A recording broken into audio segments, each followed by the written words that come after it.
woy bu rëy bi nga xam ne woy na ko alors mu doon lu nga xam ne lu doy waar la Bayto du xeex du xuloo loolu la. ñun dañoo yar ñun respect lañu am. ñun ñu dépasse kenn duñu offense kenn ndax ki ñu àndal boo ànd ak moom doo tal xuloo doo tal saaga.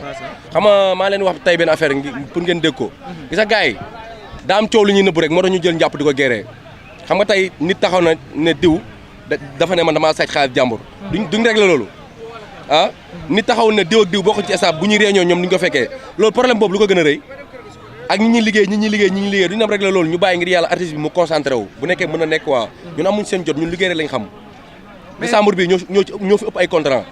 mais est-ce que du maanaam yéen indi problème bi dem bi nga xam ne ni njàpp dem na ko foofu sa Wally Seck moo indi problème bi yëpp na nga gisee maanaam dem boobule njàpp Sidi Diop papam la doomu Sidi la day tàggu Sidi du ko bàyyi fi mu dem dafa war a dem te lépp lu mu fa am mérité woonu ko pour gars yi xam loolu kenn mësul dégg nañ jàpp ne waa Subatel ñoo ma dàq wala Sidi Diop moo ma dàq amul ñoom ñaar réeréwuñu ci dara bu fa demee dafa war a dem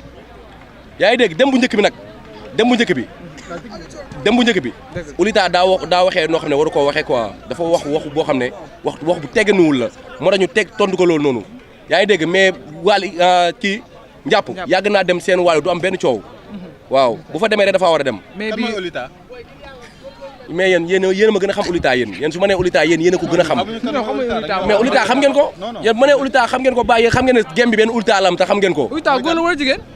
xam ngeen ko. mais Barito extra nekkul tamit Kambole dañuy wan ne yéen ñoo leen ëpp doole ci côté koom-koom ñoo leen ëpp doole ci côté showbiz di jaayante yéen parce que gis nañ jàpp mu yëg ci scène bi Wally yëkkati xaalis ana faramaare ni mu mel ni defante la defante amu ci de xam tamit defante amu ci ñee bu lampi tàkkul duñ joxe seen xaalis de ay booy yi fa nekk ñi ngi fa sonn booy bëgg a dee dërëm duñ leen ko jox mais keroog lamp yee tàkk ñu xam nga tamit nag Sidi Diop bu créé benn njàpp bu ñëwee il faut ñu naaw ci ko man yàlla xam na ne keroog ma gisee ñi maye xaalis wóor na Seydina Mohamed damaa yaakaar ne disque bi lañ jële ji damaa yaakaar ne disque d'or bi moo ñëw quoi man loolu laa jàppante ndekete njàpp la ñuy xëccoo njàpp ci élément la il faut ñu naaw ci kawam Sidi Diop fu mu jaar yoon la kee 2009 la ñëw kii 2016 la ñëw ñoom ñaar duñu sax benn moom bu nee ba ñu koy teg ci kaw booy bi rek war na def attention ci booy bi te xam ne booy bi liggéeykat la waaye Oulita waaye man damay wax kenn Oulita alors mais beneen point bi gis nañ Omaro génn ñëpp seetaan nañ ko dëgg fa neex yàlla ko kala ci jaami Omaro nekkoon si yéen kala ci jaami ma eggali sama question mu ne Wally du bàyyi waaye maam la ci Sidi mais man Omaro maay maamu Sidi ba pare menacé Sidi waaw borom bakkani mooy jànkat perte bi man xaw ma turam mooy jànkat bu perte bi léegi moom lu mu wax moom nee na Wally Seck maam la ci Sidi moom Omaro mooy bàyyi Sidi te Sidi na arrêté sinon dina génnee armée te dina dal ci kawam wax nga dëgg de lu leer la wax nag ndax ku dugg ci tarixa jaxase sa sëriñ jaxase say jabaru sëriñ jaxase sa doomu sëriñ bàyyi jàng ñëw soobi waaw boo ko jaxasewul doo gor waay bu ko jaxasewul du gor fu mu jigéen mu soree tas kër sëriñam kooku bu jaxasewul fële du gor waay yéen tamit nag da koy mooy jaxasoo tax ngeen mooy jaxasoo borom ñetti bakkan ni fu mu dugg mun na koo tas barki alxuraanu karim yàlla ak yonent bi buñ ko mayeen kanam mun na leen jaxase mais yonent bi moo am caractère quoi moo tax da nga jaxase moo jaxase si yéen ba pare doo dem xanaa dégg dama leen ne yàlla ak yonent bi buñ ko mayeen kanam tuuti rek mun na leen jaxase mais yonent bi dafa am caractère ci boppam moo tax mu demee nii quoi pour ngeen xam loolu noonu dañoo am dama ne Sidi Diop ci àdduna Sidi Diop benn maala rek laa koy mën a nangul ci àdduna benn maala laa koy mën a nangul ci àdduna mooy nit taxaw ne ko Sidi Diop maa la mag mais maa la dàq way maa la gën a diñ maa la gën a gëm sa bopp non loolu du mës a am. mais la moo waral maanaam à chaque fois la ñuy gis waa Subatel ñooy jóge si yéen waa Subatel ñooy dem à chaque fois si Faramareen mos ñu gis benn Faramareen bi nga xam ne day ñëw si yéen lan moo xew. waaw parce que mbir mi ci ñun la dama leen ne ñoom buñ gisoon jaar Subatel ak yëg ne benn muus mi ngi fa rek suba dañuy jël ji muus parce que dañuy yaakaar ne mbir mi ci muus bi la nekk non mbir mi Jóob la tant que jëluñ Jóob jëluñu kenn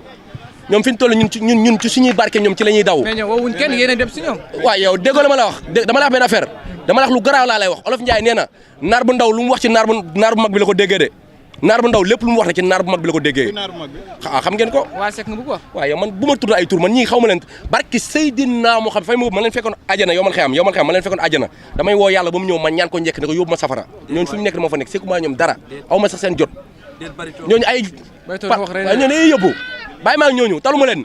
man Sidi Diop mi laa tal ak sama papa ma daa jow suba teel kookoo ma intéressé dara ñoruma ñoom dawuñ sax suñu yaram barki alxuraanu karim dawuñu sax suñu yaram voilà. mais Barito li nga wax ni say morom waxoon nañ ko fi ay bés xëy au jour 150 dem cuub seen drapeau ñu bëri ci waaw tuddal may tur wala mu gën ak kan 6000 ak keneen ak keneen kooku nu mu tudd 6000 ak ban tur du ko ne Umaro ak kan ak kan bëri na moom man na laa tudd man Barito laa tudd bàyyi leen ba Barito def loolu man de barki Seydina Mohamed man képp ki ànd ak Sidy Diop maa la gën a dëgër bopp ndax xamal tax man damaa xam li ma bëgg man lu ma mixa fanaanu ma Ouest Foire fanaanu ma Nord Foire fanaanu ma bundu kër artiste benn man lu ma guddi guddi yëmbal laay fanaan sama keppaaru yaay man bëri na booy complexé kër artiste la ñuy fanaan pour ñu lekk man déggoo barki Serigne Saliou Mbacke man du ma tëdd fu nooy sama yaay tëdd fu wow man ak sama yaay laa la wax ñooy fanaanandoo ñooy yeewandoo te man loolu laa gëm li nga wax ni mu mel ni que ñi sorti yi gars yi def démb ne fi ngay defee émission daf la xaw a laal waaw ñeen si mbedd mi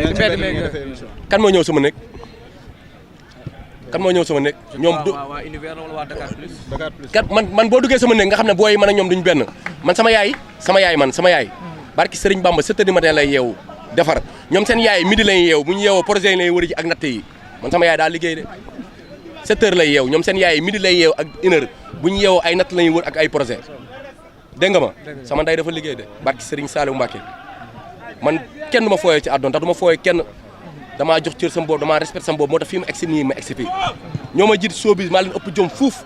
ku ci nekk jaar nga ci ñaari waykat ñetti waykat man bi ngeen ma xamee ba tey kan ngeen ma xamee kon maa leen gën a diñ te xale la maa leen ëpp jom lu ne gis naa ko mais man du ma ànd ak sama àdduna ku du Sidy Diop parce que loolu mooy àdduna dama ne Sidy Diop bu bàyyoon way yor super nekk chauffeur man maay nekk apprenti am di ko encaissé barki Serigne Saliou Mbacké lu ma gëm la man bu la ma gisee may ànd ak keneen ku du Sidy Diop sama yaay bi ma desee yàlla mu fekkee sama njëriñ man lu ma gëm rek laay wax xam nga maanaam micro yi neex na ñuy maanaam ak caméra yi ku nekk mais man li may wax dama koo gëm man sama àdduna kenn du ma vaar lépp loo xam ne artiste jox na ma ku du Sidy Diop loolu ma ko yoree yàlla bu ma jik ndax kii damaa xam ne mu def ci man voilà Sidy day déranger wala parce que gis nañ coow li bëri na ci digganteem ak Wally donte ñoom ñaar ay Sidy déranger wul ndànk da leen di lekk maanaam mais yow ñaar artiste ñoo fi nekkoon bëri na biñ ñu ñëwee ñi dañoo boot ñi uuf ci kanam mu leen aayoo nee ne Sidy da koo njuñ da koo nax bu metti loolu rek mën na yàq addunaam foofu maanaam lépp lu fay neex ay doomu Sidy lañ bu leen génnewoon liste bi yëpp ñi gën a yaakaar ay doomu Sidy lañ comme moom dawul suñu yaram ndax suñu barke ci lay daw voilà. mais li nga wax noonu ñëpp ay doomu Sidy lañ mu mel ni que lu Sidy togg rek mu ñor après day dem fële. pourquoi ñun baax moo tax ñoom lu ñu yor ñu récupéré ko baax da ngaa gis beneen waykat bu yor matériel ñu koy jël ñun waa Subatel ak ñun waa 5 étoiles baax moo tax mën a liggéey ak suñu éléments yi dangereux moo tax lu ñu yor ñoom ñu jël ko te ñun sàkkuñ ci ñoom dara. mais pourquoi ñuy dem bu dee foofu neex na bu fekkee loolu rek la bu fekkee loolu rek pourquoi Wally demul rooti maanaam si Youssou Ndour pourquoi Wally demul rooti si Pape Diouf mais à chaque fois yéen ay ñëw si moom est-ce que du maanaam yéen a bañ a fay artistes yi wala Sidy Diop moo am benn relation wala la. Sidy Diop moo amul lan. benn relation ak fecckatam yeeg wala loolu. mooy yow xanaa da ngaa xiif. xanaa déggoo lu mu wax. yow gis nga Sidy Diop ak njàpp nuñu mel gis nga Sidy Diop ak fecckatam yi nuñu mel gis nga ko. mais pourquoi kon. doo waxu nit kon pourquoi njàpp dem baax naa dem. njàpp yéen a ko yóbbu yéen guddiñ toll yéen taxawaay Matar Diop suba teel ngeen taxawee ndax damaa yaakaar ne yéen la fa nekk yéen a ko gën a xam nit ñi njàpp mosoo leen dégg fu ko Matar dàkkee wala fu Sidy dàkkee non mosul am ci àdduna yaa ngi dégg tournée bii ñuy wax nii gars yu bëri ñu ngi juum tournée bii artiste bu nekk nekkul da nga yóbbu sa orchestre wala da ngay jàpp nit ñi dajaleen yóbbu leen non dafa tombé ne te Olof Ndiaye neen tombé moo waral ay gaaf yaa ngi comprendre Ousmane Bongo benn nit la moom kese moo dem keneen ak keneen noonu Sidy li nga ko wax loolu la def boo doon yóbbu orchestre day yóbbu ñëpp Sidy amul benn problème ku xuloo moom moo ko tooñ Sidy Diop ku xuloo moom yaa ko tooñ amul benn problème Sidy Diop mosoo leen ko dégg ci benn détail mosoo leen ko dégg ci daraay ñàkk fayda kon ku xuloo moom moo ko tooñ Sidy à Zénith loo ci wax le 29 oui laay loolu kaay ma xamal yow laal nga sa loo xamul gis nga gars yi bu ñu taxee tey di jëflu le 29 moo ko waral Zénith bi moo tax ku nekk di jëflu li ma xam loolu yëpp Zénith bee ko waral jàppoon ni galgal mën na ci am lan comme que gars yi dañoo bëri ay stratégie ba Zénith gars yi amuñu pexe boobu sax Sidy Diop lu mu bëgg a def incha allahu rabbi bu ko yàlla reyul loolu da koy eggali force gis ngeen fu mu jigee ak fu mu ñëw 5 ans de carrière yombul ci waykat voilà lu ngeen nar le 29 waaw yow la 29 ñee dañ leen la 29 dañuy woy ba Zénith laa la wax Zénith bakkan du fa des ñëpp la ñuy rey Sidi Diop day moroom waykat yi ñii ay aawkat la ma ne Sénégal fii waykat bu fi yor micro di way Sidi Diop mooy sa papa ba leen tëjoon ci néeg ñoom ñëpp nga tëj waykat yi fi nekk ci néeg ñëpp teg ñaari dof ne leen ku mënu way dañ lay rendi barke alxuraan ma du ma dégg si gindigaale ndax Sidi Diop day génn ñoom waykat yëpp dañ leen rendi ndax xamuñu lu ñuy way Sidi Diop ak Ndiap fu mu toll ñoo ngi déggante parce que dégg nañu ni démb rek kon Sidi Diop bloqué ko si gars yi wax naa si kan moo ko bloqué xanaa ñoom ñoo jël seen téléphone bloqué Ndiap ci téléphone Sidi ah gars yi nañ Ndiap buujul 1 centimètre mais gars yi ay waay fen bakaaru fen ba garaaw na te gars yi dañuy fen rek lu garaaw lay fooye mi fen mais Ndiap nee na ragalul loolu. ragalul lan comme ragalul c'est bon merci beaucoup merci.